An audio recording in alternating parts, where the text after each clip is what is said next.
وأعوذ بالله من الشيطان الرجيم.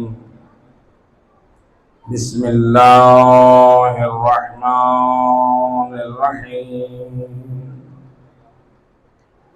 الحمد لله الذي نور قلوبنا بولاية محمد وآل محمد.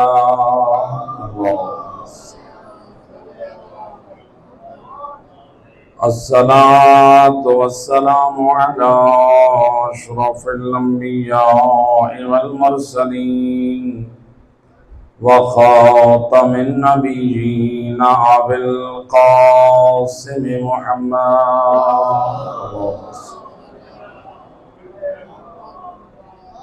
وأهل بيت الطيبين الطاهرين المعصومين المظلومين المنتجبين الذين أذهب الله عنهم الرجس وطهرهم تطهيرا.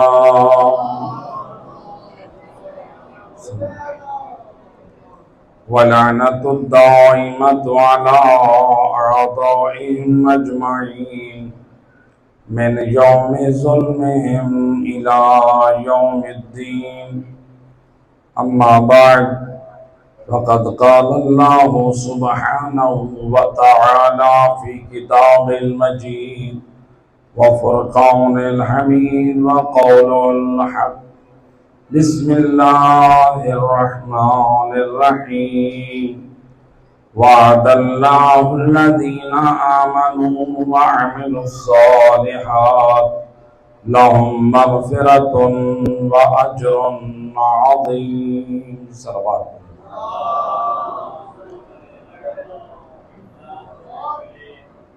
ارباب عزا عشرہ محرم الحرام 1445 ہجری کی آج تیسری مجلس ہے.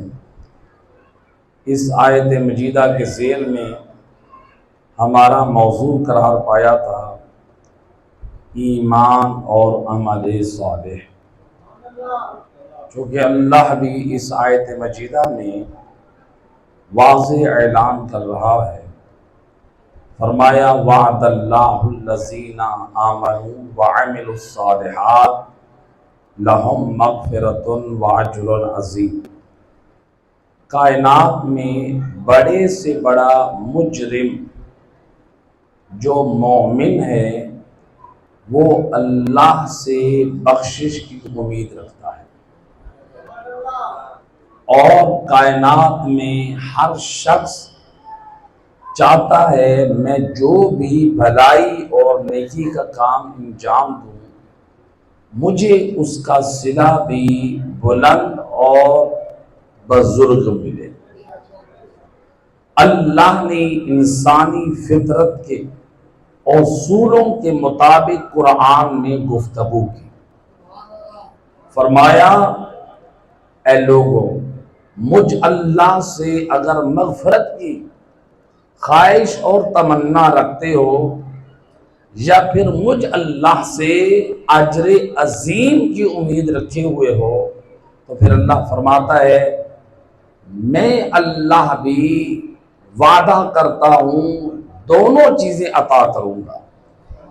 لیکن مجھ اللہ کا وعدہ ان لوگوں سے ہے جن کے دامن میں دو چیزیں ہیں. ایک کا نام ایمان ہے اور دوسری کا نام عمل صالح ہے.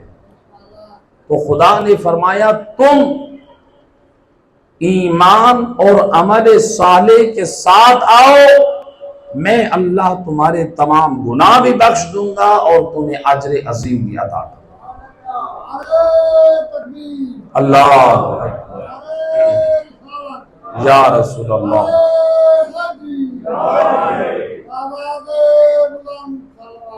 اللہم صلی علی محمد.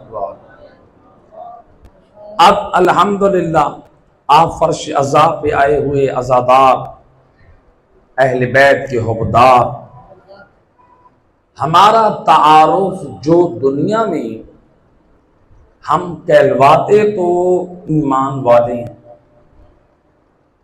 اور ساتھ یہ بھی کہتے ہیں ہم میں سے ہر ایک اپنے اعمال کو بیان کرتا ہے، مطمئن ہے، وہ یہ سمجھتا ہے میں عمل صالح بھی انجام دے رہا ہوں۔ مثلا نمازی نے نماز پڑھی، اس نے سمجھا میں ایمان کے تقاضے کے مطابق نماز انجام دوں۔ اسی طرح سے مومن نے روزہ رکھا، وہ مطمئن ہے میں حکم خدا پر عمل کر رہا ہوں۔ مومن نے حج کیا، مطمئن ہے میں حکم خدا پر عمل کر رہا ہوں۔ مومن نے قرآن پڑھا، مطمئن ہے میں حکم خدا پر عمل کر رہا ہوں۔ وہ اپنے ایمان کے ساتھ ان اعمال صالح پہ راضی اور مطمئن ہے۔ اس کے ساتھ ساتھ ایک عزادار مومن، وہ عزاداری سید الشہداء کا اہتمام خوب کرتا ہے، سینہ زنی کرتا ہے، نوحہ خوانی کرتا ہے، وہ بھی مطمئن ہے کہ میں عمل صالح انجام دے رہا ہوں۔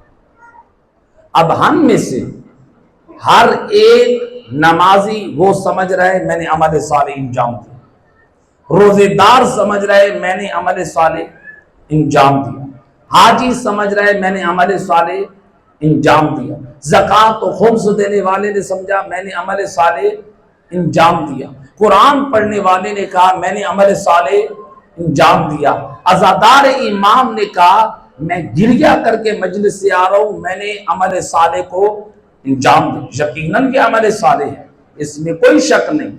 امام حسین ابن علی کی مظلومیت پہ گریہ کرنا باعث اجر و ثواب اور عمل صالح، لیکن بعض ایسے عزادار صرف وہ گریہ کو عمل صالح سمجھ کر انجام دیتے، یا پھر کسی نے کہا کہ میں سینہ زنی کرتا ہوں، مطمئن ہے میرے ایمان کے بعد میری نجات کے لیے یہ سینہ زنی ماتم، یہ عمل صالح میرے لیے کافی ہے۔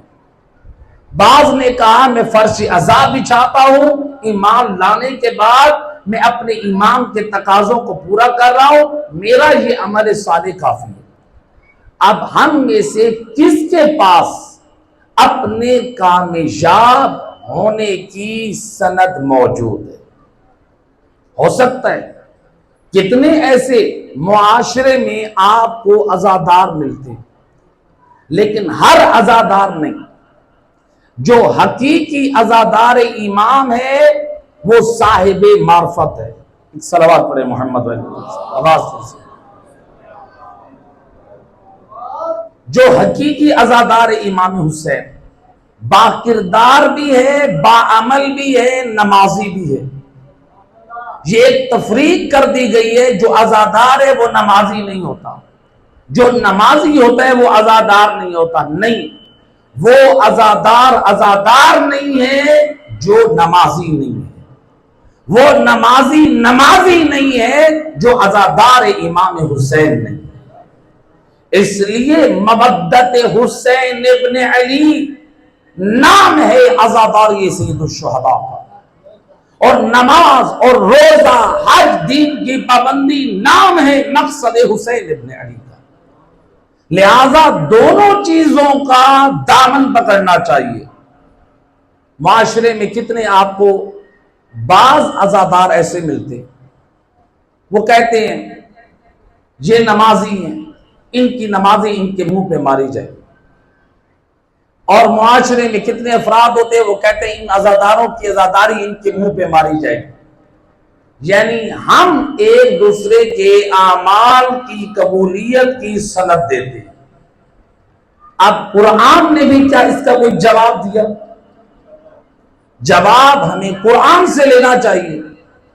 قرآن نے کیا جواب دیا؟ قرآن نے فرمایا انما یتقبل اللہ من المتقین، اللہ متقیوں کے ہر عمل کو قبول کرتا ہے، چاہے بڑا عمل ہو چاہے چھوٹا عمل ہو۔ اللہ صلی علی محمد۔ اور اس آیت میں اللہ نے یہ نہیں کہا اللہ متقیوں کی نماز قبول کرتا ہے، اللہ متقیوں کا روزہ قبول کرتا ہے، اللہ متقیوں کی زکوٰۃ قبول کرتا ہے، اللہ متقیوں کا خمس قبول کرتا ہے، اللہ متقیوں کی تلاوت قرآن قبول کرتا ہے، اللہ متقیوں کی عزاداری قبول کرتا ہے، اللہ متقیوں کا فرش عذاب بچھانا قبول کرتا ہے۔ اللہ نے کسی ایک عمل کے بارے میں نہیں کہا، بلکہ آیت میں اعلان عام ہے، فرمایا جو بھی عمل کرتا ہے، چاہے وہ نیکی چھوٹی ہو، چاہے وہ بڑی ہو، چاہے وہ نماز ہو، چاہے وہ حج ہو، چاہے وہ روزہ ہو، چاہے وہ عزاداری سید الشہداء ہو، چاہے وہ گریہ ماتم نوا خوانی ہو، یہ سارے اعمال تب قبول ہوں گے جب تم تقوی الہی رکھتے ہو۔ یا بھائی، اگر تقوی الہی نہیں ہے تمہارا کوئی عمل قبول نہیں۔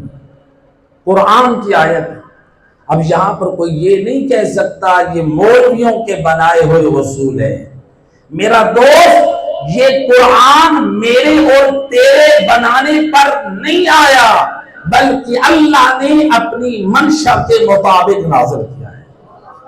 صلوات پڑھ دے محمد و آل محمد۔ لہذا معیار عام قبولیت قرآن نے تقوی الہی کو بیان کیا۔ اب تقوی الہی پر کون شخص کامیاب ہے؟ کامیابی کا تمغہ کس کے سر جاتا ہے؟ اس کا خود اعلان رسول نے اپنی زبان سے کیا۔ فرمایا یا علی انت و شیعتک هم الفائزون۔ زبان وحی سے نبی نے فرمایا یا علی تو اور تیرے شیعہ یعنی تیرے پیروکار، صرف یہ نہیں کہا جو نام لیوا یعنی اپنے آپ کو شیعہ کہلواتے ہیں، بلکہ لفظ شیعہ کے معنی کی طرف دیکھا جائے۔ رسول فرماتے ہیں یا علی تمہارے شیعہ، شیعہ سے مراد یعنی جو تمہارے پیروکار ہیں یہ سب کامیاب ہیں۔ ایک صلوات پڑھیں محمد وحید۔ ای کو کم کر دیں، آواز صحیح کریں، بارے دیگر باواز بلند صلوات اللہم صلی علی محمد وآلہ۔ لہذا سید الرسل نے علی مولا کی کامیابی کا اعلان کیا اور ساتھ ساتھ شیعیان نے علی کی کامیابی کا اعلان کیا۔ اب نبی نے یہ تو بتا دیا علی اور اس کے شیعہ کامیاب، مشکل پھر وہی ہے، ہو سکتا ہے ہر عزادار یہ کہے کہ میں علی کا شیعہ ہوں، ہو سکتا ہے نمازی کہے میں علی کا شیعہ ہوں، ہو سکتا ہے حاجی کہے میں علی کا شیعہ ہوں۔ اب اس کا جواب ہم خود امام معصوم سے پوچھتے ہیں، امام موسیٰ کاظم علیہ السلام، اللہم صلی علی محمد۔ امام زبان عصمت سے بتا رہے کہ اے لوگوں، اے ہمارا نور ولایت رکھنے والوں، ایک دوسرے کو زیر زبر نہ کرو، آؤ ہم بتاتے ہیں کون ہمارا شیعہ ہے۔ ہماری نگاہ میں جو شیعہ ہوگا اسی کی کامیابی کا اعلان نبی نے لسان وحی سے کیا۔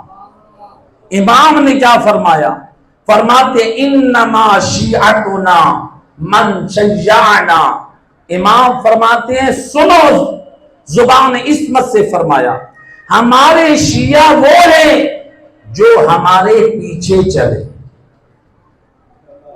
امام، ہم کہتے ہیں ہم امام کے شیعہ ہیں، کتنے لوگ کہتے ہیں امام کے شیعہ؟ اگر ہمارے چہرے پہ داڑھی نہیں ہے، ہم اپنے عمل سے کیا بتا رہے ہیں؟ ہم تو کہہ رہے ہیں ہم امام کے شیعہ ہیں، عمل سے کیا بتا رہے ہیں؟ اعلیٰ باللہ میرے امام کے چہرے پہ داڑھی نہیں ہے۔ امام معصوم کے ہمارا شیعہ کون ہے؟ جو ہمارے پیچھے چلے، جیسے ہم کریں ویسے کرے تو وہ شیعہ ہے۔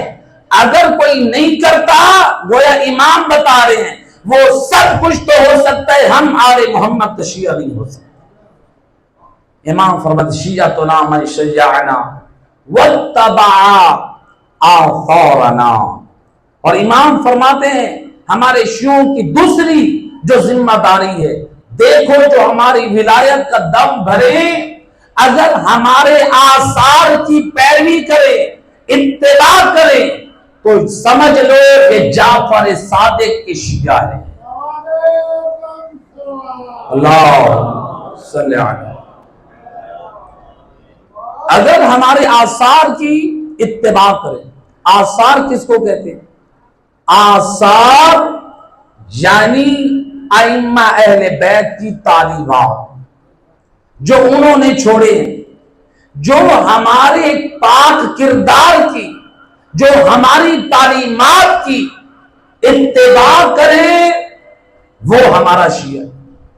کتنے لوگوں نے کتنی چیزوں اپنی لائف میں داخل کی ہوئی، بہت ساری۔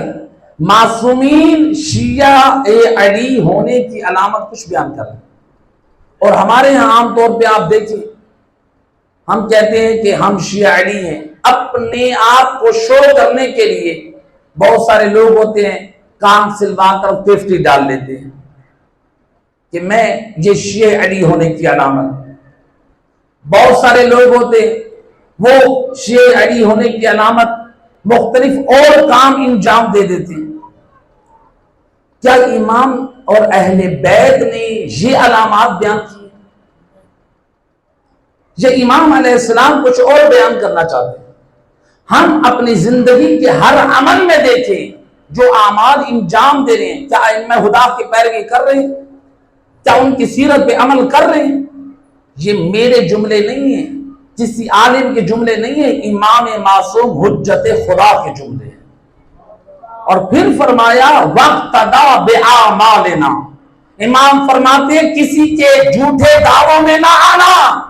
کوئی یہ کہہ دے میں علی کا شیعہ ہوں، میں اپنے دل میں علی کی محبت رکھتا ہوں، میں ان کا سب سے بڑی معرفت رکھتا ہوں، میں ان کا خاص شیعہ ہوں، امام فرماتے کسی کے دعوے کے دھوکوں میں نہ آنا۔ دیکھنا اگر اس کے اندر ہمارے اعمال کی اقتداء ہے، وَاقْتَدَى بِأَعْمَالِنَا، جو ہم کرتے ہیں وہ وہی کرے۔ ائمہ اہل بیت نماز پڑھتے ہیں، ہم ولایت کے نام پہ نماز چھوڑتے ہیں۔ ائمہ اہل بیت نے حج کیا، ہم ولایت کے نام پہ حج چھوڑتے ہیں۔ امام فرماتے جو ہمارے اعمال کی اقتداء کریں۔ کتنے لوگ ہیں کہتے ہیں ہم کربلا امام حسین کی زیارت کو جا رہے ہیں، مولا حسین کی زیارت کے 70 حج، آپ کی زیارت 70 حجوں کا ثواب ہے، لہذا حج پہ نہیں جاتے۔ یہ صرف نظریہ نہیں ہے، بلکہ اہل منبر کے یہ وہ جملے جو قوم میں گمراہی پھیلا رہے ہیں، جو میں نے خود اپنے کانوں سے سنا کہ ہمیں حج پہ جانے کی ضرورت نہیں ہے، مولا حسین کی زیارت پہ چلے جائیں، 70 حجوں کے برابر ہے۔ یہ 70 حج مستحب اس کو ثواب حاصل ہوگا جو واجب حج ادا کر کے مولا حسین کی خدمت میں جائے۔ مولا حسین امام کی جو زندگی کو اگر دیکھیں، تاریخ کہتی ہے امام نے زندگی میں 25 حج پیدل کیے،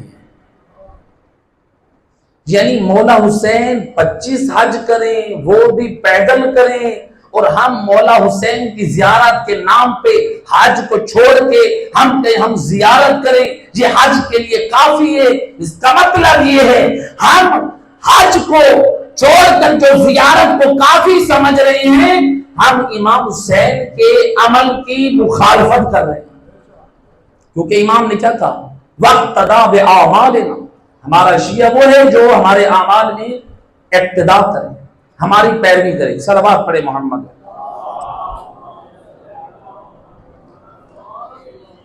دیکھیں یہاں پر ایک میں مثال، مثلا نماز جماعت، آپ نماز جماعت میں شرکت کرتے ہیں، نماز جماعت میں متابعت، امام جماعت کے ساتھ ساتھ چلنا واجب، یعنی آپ ان سے آگے بھی نہیں نکل سکتے، آپ بہت دیر سے بھی ان کے ساتھ نہیں چل سکتے۔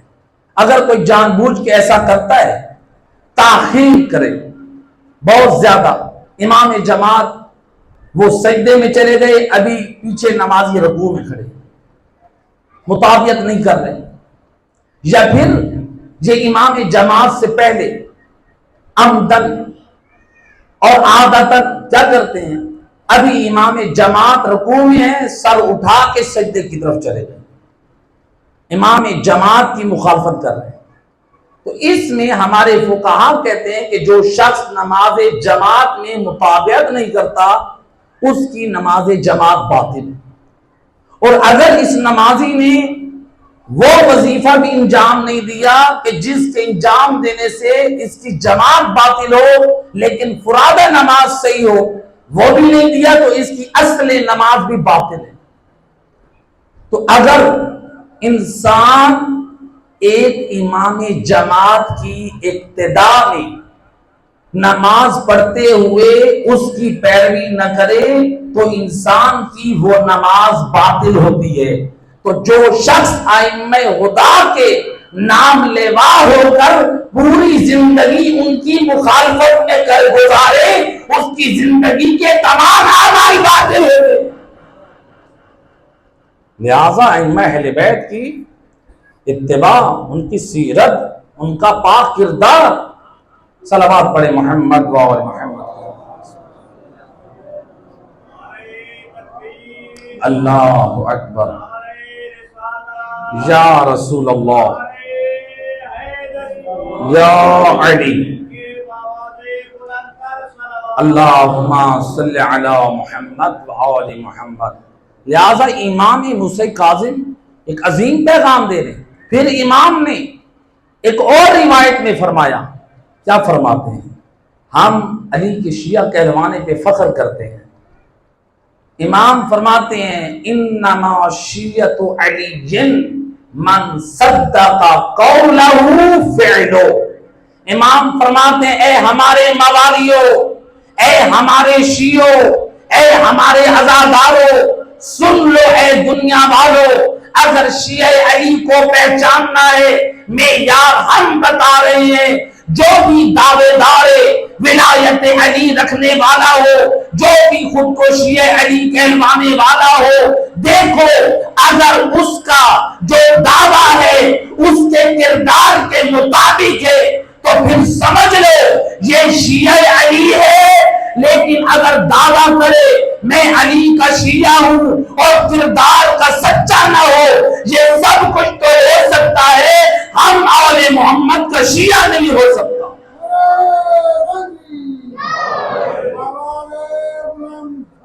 اللہم صلی علی محمد و آلہ۔ انما شیعۃ علی من صدق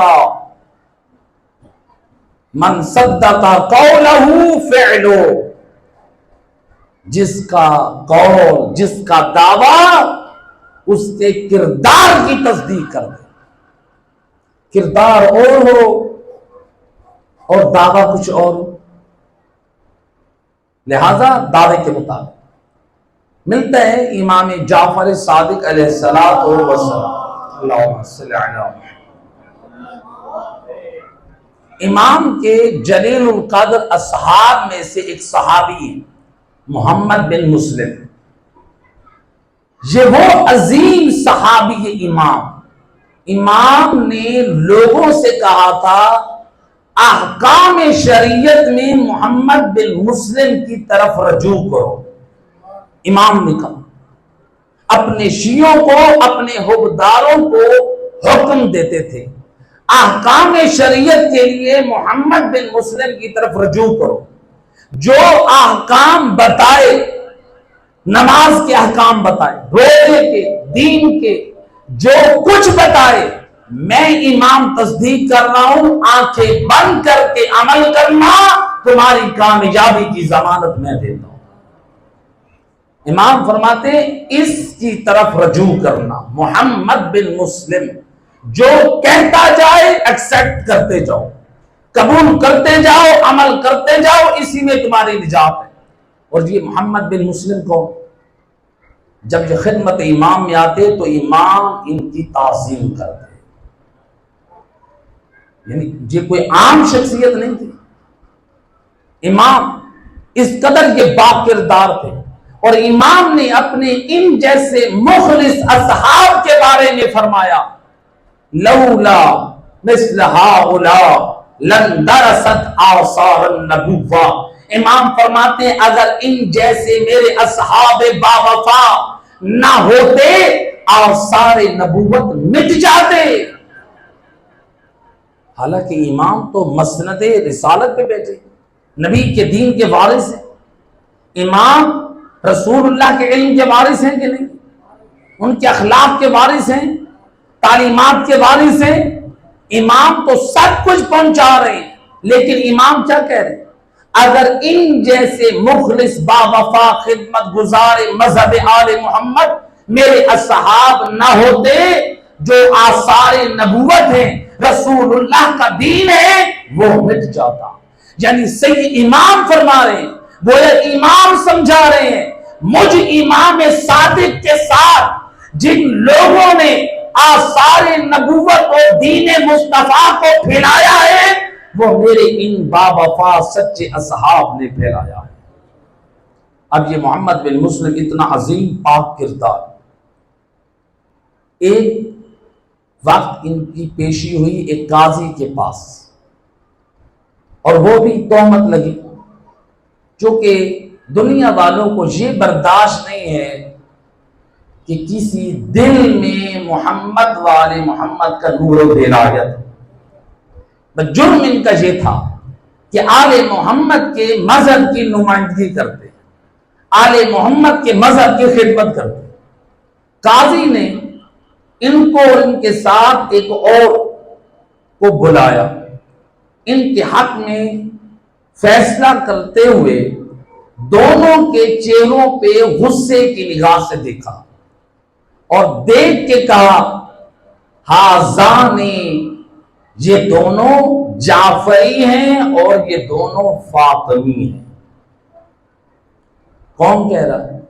وہ جو امام صادق کا نام پسند نہیں کرتا، جس کی وجہ سے امام کی وجہ سے ان کو تکلیف دینا چاہتا ہے۔ کیا کہتے ہیں؟ کہتے ہیں یہ دونوں جعفری اور فاطمی ہیں۔ اب یہ محمد بن مسلم جس کا امام صادق احترام اور تعظیم کریں، اپنے شیعوں سے کہیں احکام دین اور شریعت لینے کے لیے محمد بن مسلم کی طرف رجوع کرو، جن اصحاب با وفا کے بارے میں کہیں اگر یہ اس جیسے میرے اصحاب نہ ہو آثار نبوت مٹ جائیں۔ اب اس صحابی کو فخر کرنا چاہیے یا نہیں کرنا چاہیے؟ مقام فخر ہے کہ دشمن اقرار کر رہا ہے یہ جعفری ہے یہ فاطمی ہے، لیکن تاریخ گواہ ہے دشمن کی بز میں وہ کہہ رہے یہ جعفری اور فاطمی ہیں۔ محمد بن مسلم کی آنکھوں میں آنسو آ گئے، رونا شروع کر دیا۔ قاضی نے سمجھا جو میں ان کے خلاف فیصلہ دینے جا رہا ہوں شاید یہ اس ڈر اور خوف سے رو رہے۔ رو کیوں رہے؟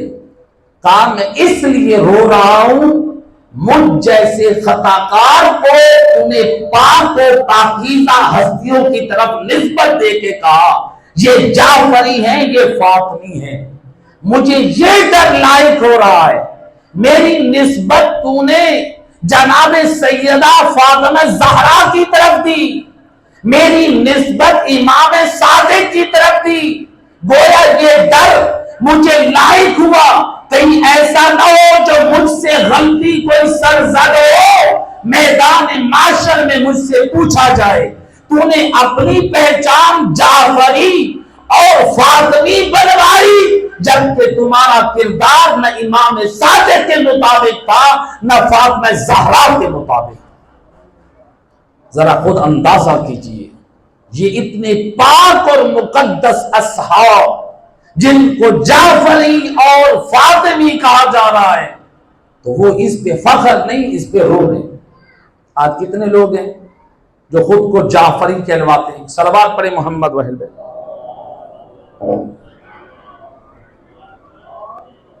کتنے لوگ ہیں خود کو جعفری کہلواتے ہیں.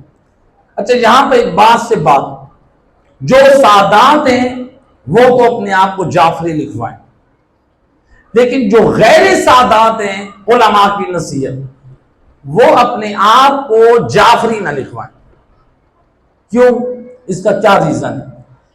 مثلا آپ نے جعفری لکھوایا، آپ کی اولاد نے بھی جعفری لکھوایا، پھر ان کی اولاد نے بھی جعفری لکھوایا، 5-7 نسلوں کے بعد وہ اولاد یہ سمجھ بیٹھے گی کہ ہم امام جعفر صادق کی اولاد ہیں، وہ اپنے آپ کو سید پیش کر دیں گے. تو اس کے جرمدار کون ہوں گے؟ جنہوں نے جعفری کہلوانا شروع کیا. بعض لوگ یعنی ایک غلطی کرتے ہیں، ہم یہ دیکھتے ہیں کہ موجودہ حالات میں ایک کام جائز ہے، جبکہ ہمیں دین کہتا ہے فقط اس چیز کا خیال نہ کریں، موجودہ حالات میں جو ایک کام جائز ہے اگر آنے والے وقت میں وہ آپ کے لیے نقصان ہو، مذہب کے لیے نقصان ہو، دین کے لیے نقصان ہو، پھر اس کام کو چھوڑ دیں، ورنہ قیامت کے دن آپ کو جواب دینا پڑے گا. اور اس کی مثال علماء مفسرین نے انبیاء کی سیرت اور کردار سے پیش کی. کہا یہ بت پرستی کا وجود کہاں سے آیا؟ یہ بت پرستی، حالانکہ دیکھیے شروع میں جو آغاز ہوا کس سے ہوا؟ حضرت آدم سے، حضرت آدم کی اولاد، پھر اس کے بعد نبی حضرت شیس ان کی اولاد، پھر اس طرح سے اور نبی ان کی اولاد. تھے تو انبیاؤں کی اولاد، کوئی اور تو تھے نہیں. سلسلہ بشریت کا آغاز تو نبی سے ہو رہا ہے، پھر یہ بت پرستی کا وجود کیسے آیا؟ اس لیے حضرت شیس جو حضرت آدم کی اولاد میں سے، جب حضرت آدم کا انتقال ہوا، حضرت شیس کے بعد والوں نے کہا جو ہمارے بزرگ ابو البشر حضرت آدم، ہم کیوں نہ ان کی تمثیل بنائیں؟ یہ ہمارے اندر نہیں ہے، لہذا ہم ان کی زیارت کریں گے.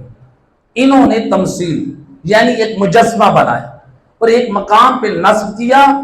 یہ جتنی اولادیں تھیں اس مجسمے کو زیارت کے قصد سے دیکھتے تھے. پھر اور نسلیں آتی گئیں، وہ زیارتیں کرتی تھی. یہ ہمارے ابا و اجداد، ہمارے بڑے ابا جی کی یہ تصویر ہے، یہ ان کا مجسمہ، زیارت کرتے.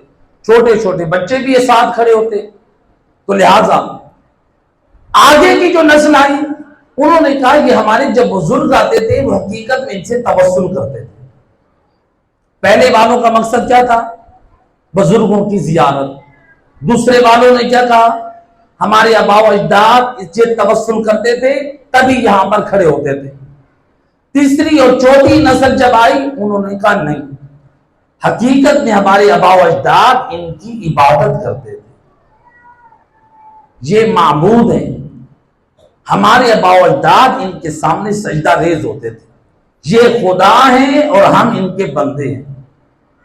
اس لیے علماء مفسرین سید محمد حسین طباطبائی تفسیر المیزان میں یہ بیان کرتے ہیں، یہ واقعہ نقل کرنے کے بعد کہتے ہیں اے اہل ایمان، اے اہل علم، ان کا خطاب سب کو ہے، اے اہل منبر، اے عزادارو، اے مومنین، یاد رکھو، یہ نہ دیکھو کہ یہ کام فی الحال حلال ہے، یہ مباح ہے، یہ جائز ہے، آپ اس کو انجام دو. ہو سکتا ہے آنے والے وقت میں وہ کام آپ کے مذہب کے لیے بدنامی کا سبب بن جائے، ہو سکتا ہے وہ کام اسلام کے لیے بدنامی کا سبب بن جائے، ہو سکتا ہے وہی آپ کے لیے بدنامی کا سبب بن جائے. لہذا یہ دروازہ پہلے سے بند کر دو تاکہ بعد والی نسلیں گمراہ نہ ہو سکے. آج کسی نے جعفری لکھوایا، 10 نسلوں بعد وہ سید بن بیٹھے. ایک اور چیز، آج سوشل میڈیا پہ جو جوان ہیں باخوبی، جو میں دیکھ رہا ہوں 3-4 دنوں سے فیس بک پر، جو دشمن ناسمیوں کی طرف سے، اور غلطی حقیقت میں ہم سے ہو رہی، پھر دشمن کو یہ موقع مل رہا. دیکھیں ہمارے علماء نے شبیہ ذوالجناح کے بنانے کو جائز قرار دیا. کہ اس کے اوپر اگر سرخ رنگ دار چادر کو ڈال کر جو ایک شبیہ کربلا کا نقشہ بیان ہو، جس کو دیکھ کے ہماری آنکھوں میں آنسو آ جائیں، ہم امام حسین ابن علی کی مظلومیت پہ آنسو بہائیں، یہ عمل فقط جائز نہیں بلکہ باعث اجر و ثواب ہے۔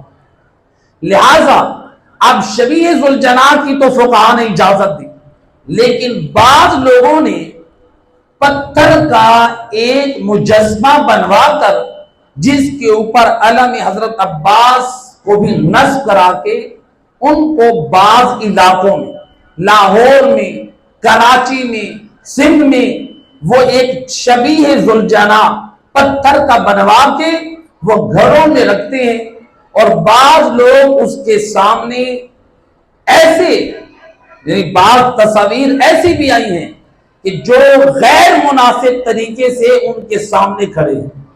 تو اب یہ دشمن دکھا رہا ہے، دیکھو یہ شیعہ قوم یہ ایک بت پرستی کی طرف آ رہا ہے، لہذا کوئی ایسا شبیہ ذوالجناح کا کوئی منکر نہیں ہے۔ آپ اپنے جلوسوں میں شبیہ حضرت علم عباس علمدار نکالیں جو ہمارا مذہبی نشان ہے، آپ شبیہ ذوالجناح نکالیں جس سے دیکھ کر انسان کے غم اور گریہ میں اضافہ ہو، یہ جائز نہیں، باعث اجر و ثواب ہے۔ لہذا ایسا کام نہ ہو کہ جس سے مذہب اور دین کی توہین لازم ہے۔ صلوات پڑھے محمد رسول۔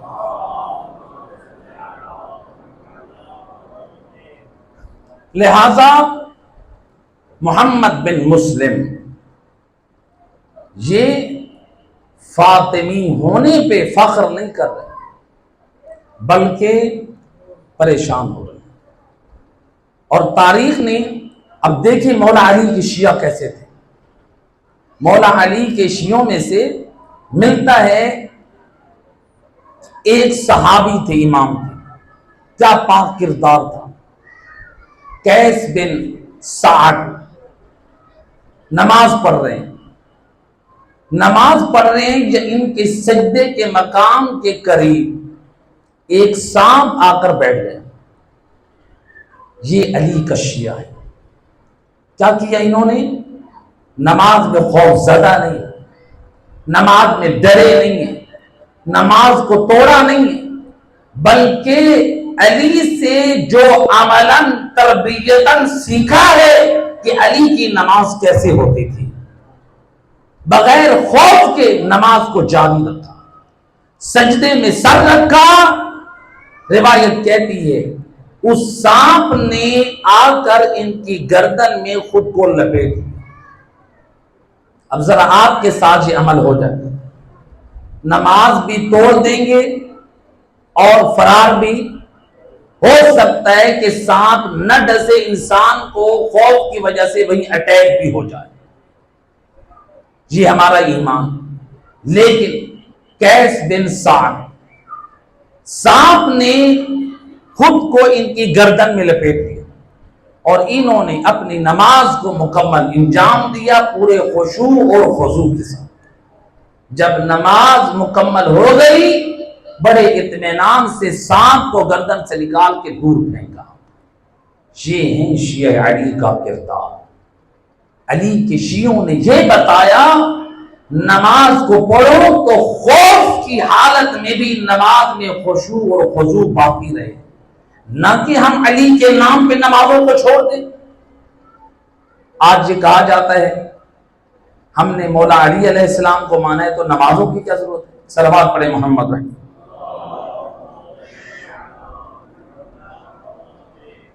اگر کسی کو نصیحت کریں کہ بھئی نماز کی پابندی کریں، کہتے ہیں جی مولا وارث۔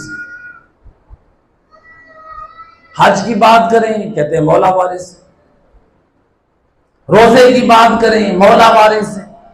یعنی جو بھی احکام شریعت کی بات کرتے ہیں کیا کہتے ہیں؟ مولا وارث۔ بے شک مولا جنت کے وارث ہیں، لیکن کن کے لیے؟ مولا متقیوں کے لیے جنت کے وارث ہیں، مولا پرہیزگاروں کے لیے جنت کے وارث ہیں۔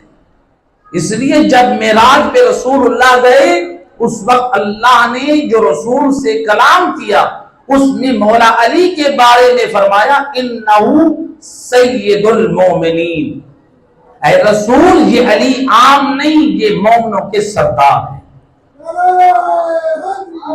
یا علی اللہم صلی علی محمد، اللہ کہہ رہے ہیں نبی کو، میرا حبیب انہو سید المومنین و امام المتقین، علی متقی پرہیزگاروں کے امام ہیں، وقائد غر المحجلین، نورانی چہرے والوں کے علی قائد اور سردار ہیں۔ جی اللہ علی کے بارے میں اپنے نبی سے کہہ رہا ہے۔ اب ہم دیکھیں کیا ہم اہل ایمان ویسے ہیں جیسے علی چاہتے ہیں؟ کیا ہم صاحب تقویٰ ہیں؟ کیا ہم نورانی چہرے والے ہیں کہ علی مولا ہمارے سردار بن سکے، ہمارے امام ہوں؟ لہذا یہ کہنا وہ ہمارے امام ہیں، وہ ہمارے کردار کو دیکھ کے ہمیں تسلیم کر لیں تب کمال ہے۔ لہذا کہنا مولا وارث ہے۔ اب سوال ہے، کیا اللہ نے اہل بیت کو اس لیے بھیجا ہے ہم مجرم بن جائیں؟ بے آج کا جو جوان، بعض لوگ کہتے ہیں نماز چھوڑ دی مولا وارث، روزہ چھوڑ دیا مولا وارث، زکوٰۃ نہ دی مولا وارث، خمس نہ دیا مولا وارث، قرآن نہ پڑھا مولا وارث، کوئی دین کا کام نہ کیا مولا وارث۔ یعنی مولا مجھے اور آپ کو مجرم بنانے آئے ہیں۔ نمازیں چھوڑ دو مولا وارث ہے، چوریاں کرتے رہو مولا وارث ہے، شرابیں پیتے رہو مولا وارث ہے، زنا کرتے رہو مولا وارث ہے۔ بے شک مولا وارث ہے، دین کی پابندی کرو، حرام سے اجتناب کرو، اور پھر اگر کوئی کوتاہی ہو جائے خدا کی بارگاہ میں آل محمد کی سفارش پیش کرو، اے اللہ جو غلطیاں مجھ سے ثابت ہو گئی ہیں میں معافی چاہتا ہوں، اب اپنی اصلاح کر لوں گا، پھر اس کے بعد کہیں مولا وارث ہے۔ اللہ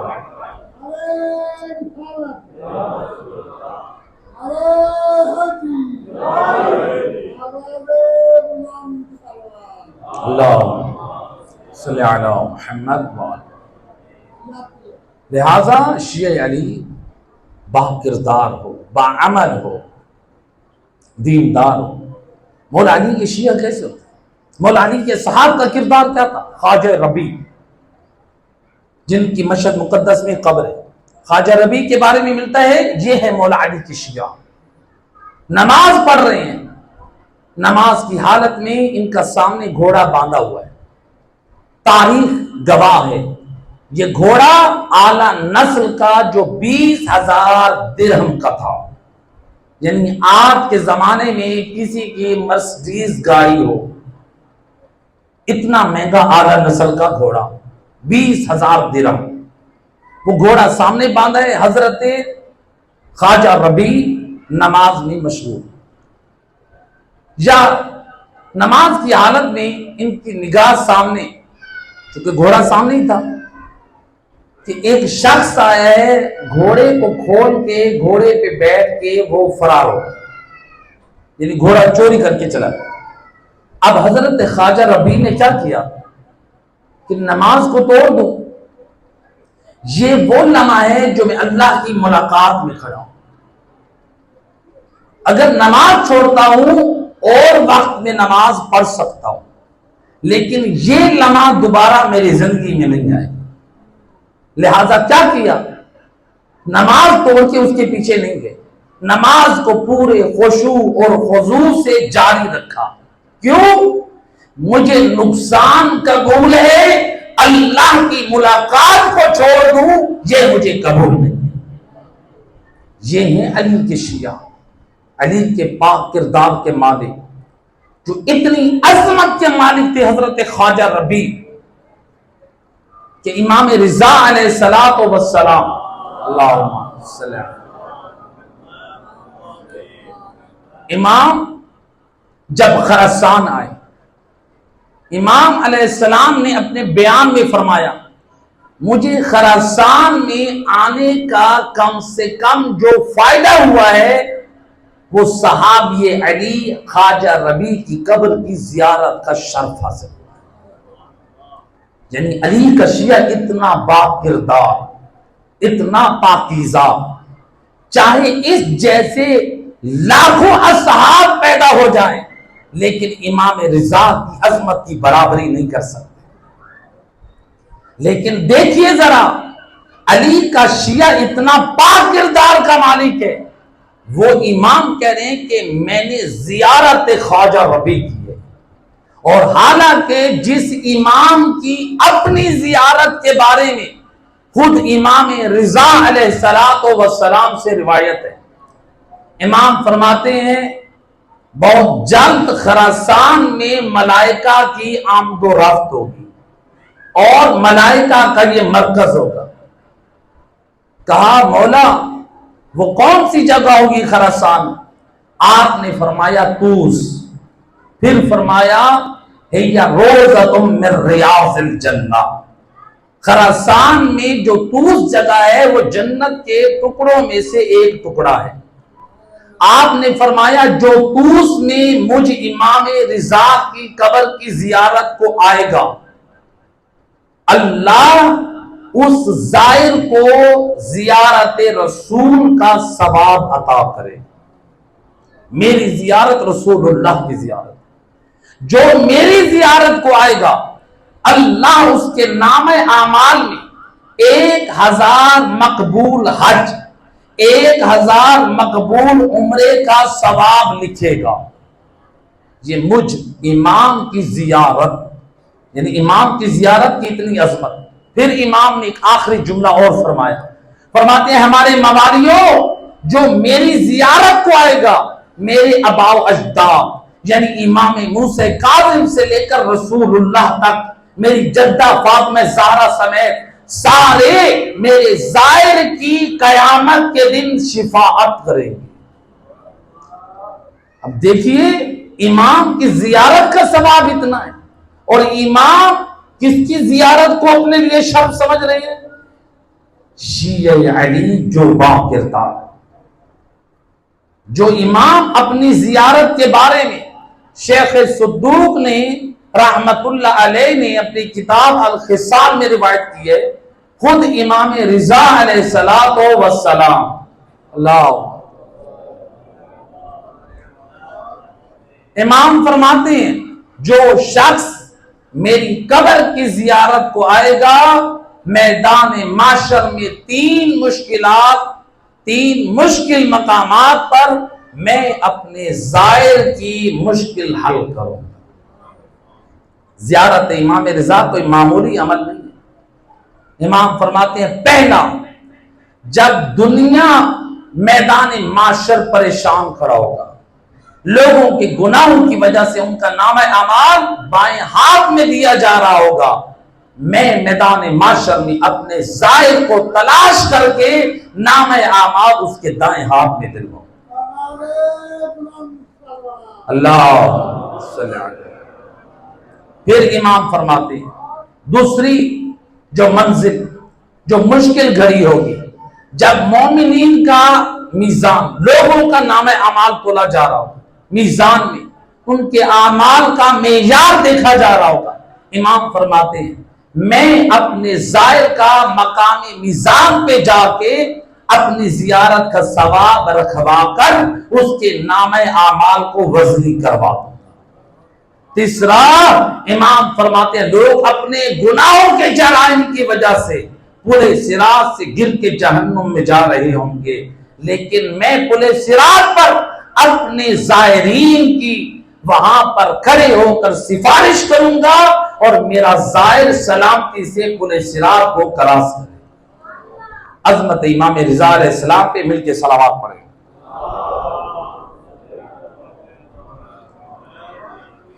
لہذا وہی پھر بات، کوئی یہ نہ سمجھے امام رضا علیہ السلام نے فرمایا کہ میری زیارت کر لو بس عمل کی ضرورت نہیں۔ وہی جو ہم نے کل بات کی تھی زیارت امام حسین کے لیے عارفاً بحق کے لیے، امام نے جو معیار بیان کیا ہے شیعہ کا وہ ہمارے اندر ہونا چاہیے، اور جو قرآن کی آیت مجیدہ یہ زیارت امام رضا اس کو فائدہ دے گی جس کی زیارت قبول ہوگی۔ زیارت امام رضا کس کی قبول ہوگی؟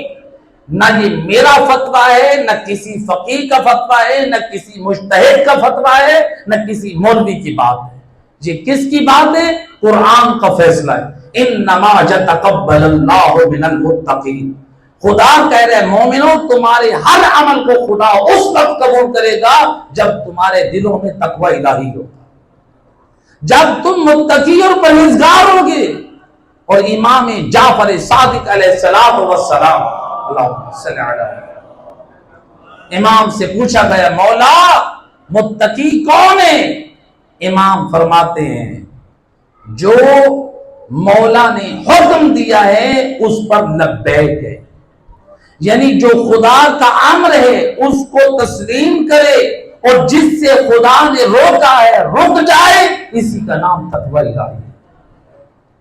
لہذا اگر ہماری زندگی میں یہ ہے، ہر کام سے پہلے یہ دیکھیں جو کام بھی کر رہے ہیں کیا خدا راضی؟ اگر خدا راضی ہے تو انجام دیں، راضی نہیں ہے انجام نہ دیں۔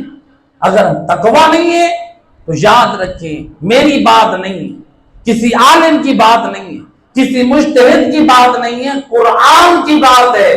جب تک تم متقی نہیں ہو تمہارا کوئی عمل قبول نہیں۔ لہذا آل محمد نے اس دین کو بچانے کے لیے بڑی قربانیاں دی ہیں، اور ان قربانیوں میں ایک قربانی امام حسن مجتبی اجرکم علی اللہ، اس واقعہ کربلا کی ایک اینٹ امام حسن مجتبی کی شہادت ہے۔ اجرکم علی اللہ زادارو، جوتا ابن اشعث نے امام کو زہر دیا، زہرہ تلال، زہر کے اثر سے اتنا نڈھال ہے، اپنے گھر میں اتنے نڈھال ہیں، کبھی دائیں گرتے ہیں کبھی بائیں گرتے ہیں۔ زہر کا اثر اور شدت اتنی زیادہ ہے، امام کے جگر کے ٹکڑے کٹ کٹ کے باہر آ رہے ہیں۔ جب میرے مولا حسین کو خبر پہنچی، آئے امام حسین بھیا حسن مجتبی کے پاس، اپنے بھیا کو سینے سے لگایا، اور اس کے بعد آپ کا سر اپنی گود میں رکھ دیا۔ مولا حسین کی روتی آنکھوں کے آنسو امام حسن سے برداشت نہ ہوئے، تسلی دیکھتے ہوئے فرماتے ہیں لا یوم کا یوم کا یا ابا عبداللہ، اے بھیا حسین جتنی بڑی آپ کی مصیبت کا دن ہے، اے آپ کی مصیبت کے برابر میری مصیبت نہیں ہے۔ امام کا اشارہ کس بات کی طرف ہے؟ گویا بھیا حسین مجھے زہر ملی، میرے جگر کے ٹکڑے کٹ کٹ کے آ رہے ہیں، لیکن میرے پاس حسین جیسا بھیا موجود ہے، میں اپنے گھر میں موجود ہوں، اور میری مستورات کے پردے سلامت ہے، اور میرے بچے میرے گھر میں موجود ہے، اور میرا بھیا حسین، اور تیری مصیبت سے بڑا کوئی نہیں ہے۔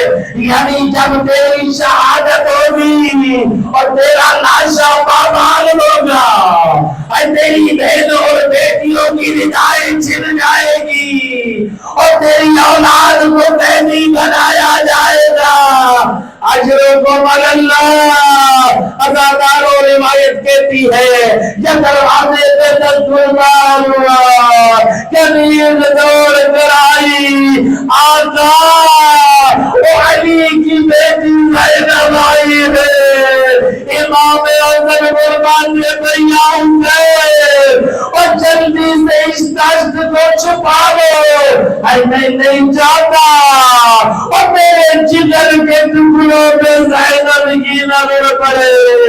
اجرکم علی اللہ زادارو، اے علی کی بیٹی جب گھر میں آئی، روایت کا جملہ گھر والوں نے بتایا، بیوی نے پوچھا خیر ہو میرے بھائی کی؟